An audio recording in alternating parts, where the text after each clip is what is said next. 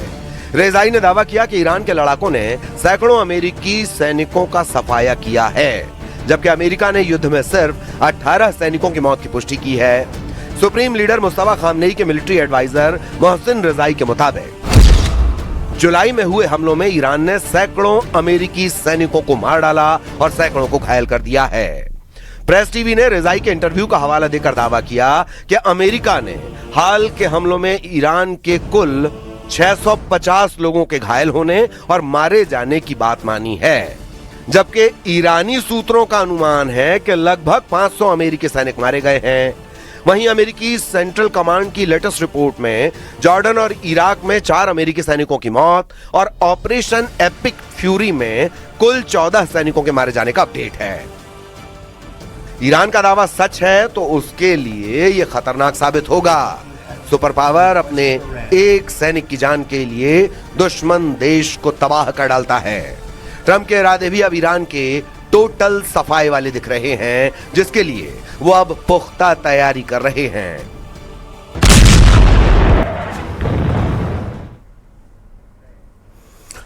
पाकिस्तान में बगावत की आग भड़कती जा रही है। खैबर पख्तूनख्वा और बलूचिस्तान बारूद की आग में जल रहे हैं, जबकि राबला कोट से मुजफ्फराबाद तक विद्रोह की आग गूंज रही है। पाकिस्तान की हकीकत दुनिया से छिपाने के लिए मुनीर ने विदेशी मीडिया की कवरेज पर बैन लगा दिया। लाहौर, इस्लामाबाद और कराची के बाहर बिना इजाजत विदेशी मीडिया के कवरेज पर रोक लगा दी गई है।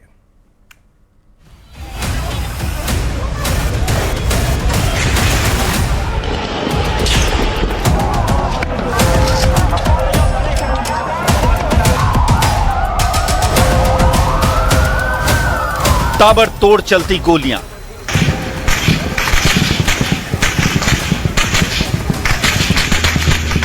बरसता बारूद, उठता धुएं का गुबार, मचती चीख पुकार और चलता रहा मौत का खेल। यह वीडियो पाकिस्तान के कब्जे वाले कश्मीर का है।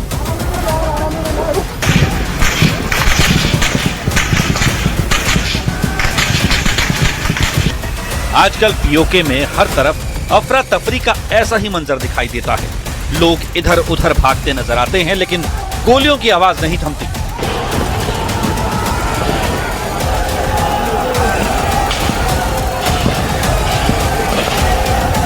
और जब थमती है तो पता चलता है कि पाकिस्तानी सुरक्षा बलों की गोली से कई कश्मीरी मौत की नींद सुला दिए गए।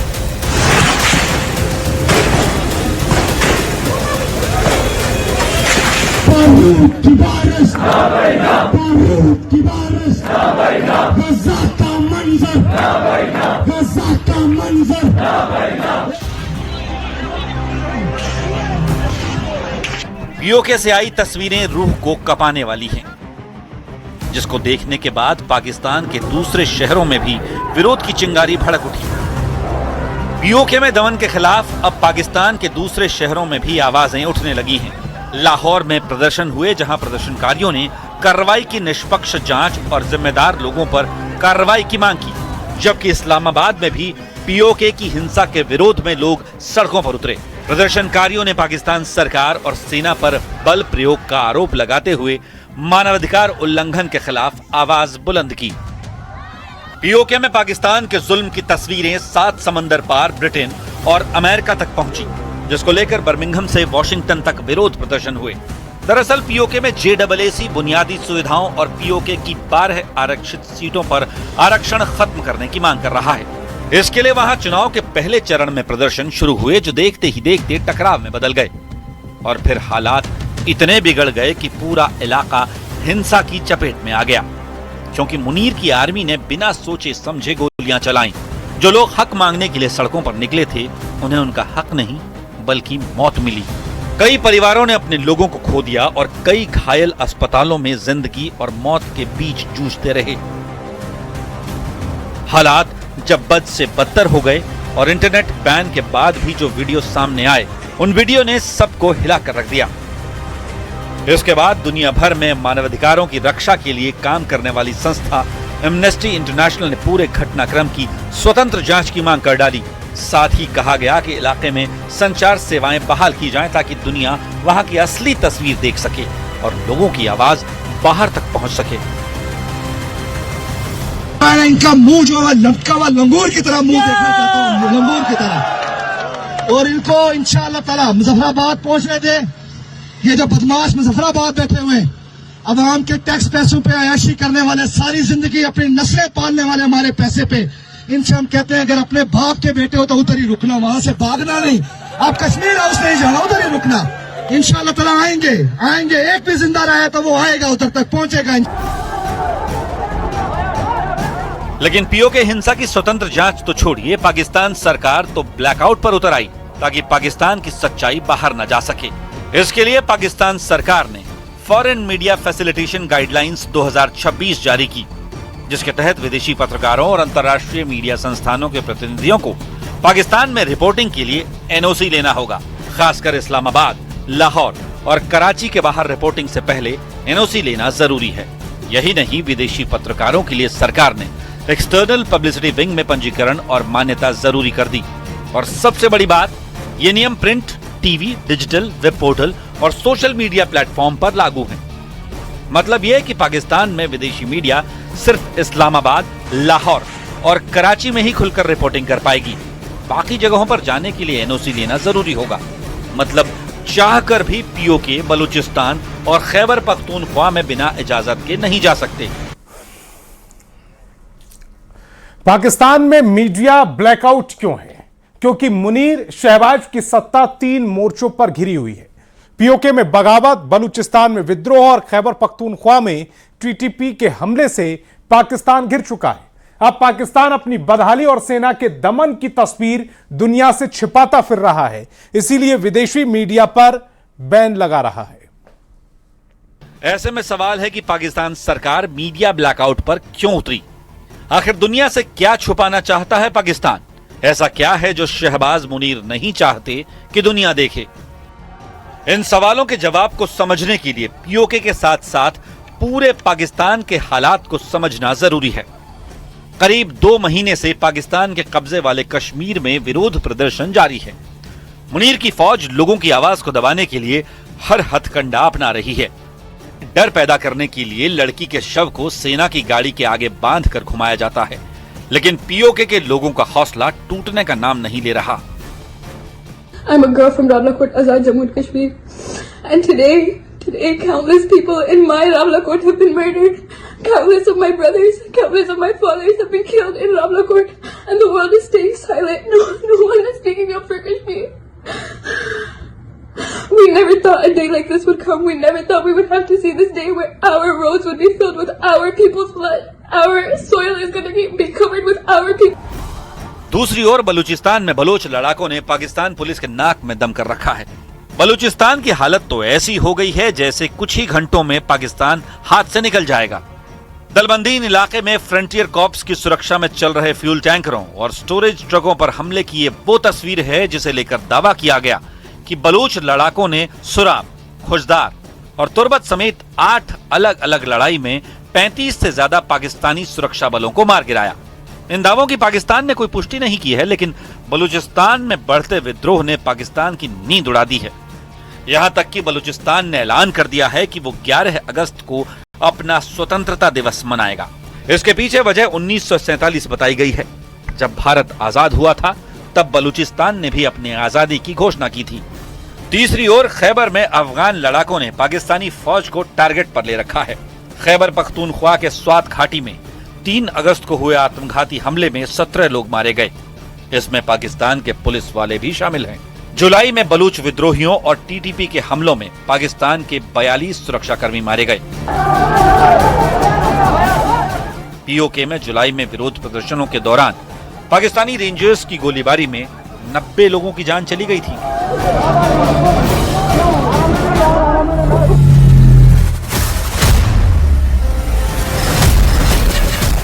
यानी मुनीर और शहबाज की जोड़ी एक साथ 3 मोर्चों पर जूझ रही है। यही वजह है कि वो नहीं चाहते कि दुनिया पाकिस्तान की हकीकत को जाने। खासकर पीओके में सेना के जुल्म को दुनिया की नजर से छुपाना चाहते हैं। तो स्पेशल रिपोर्ट में फिलहाल इतना ही। आप देखते रहिए न्यूज़ 18।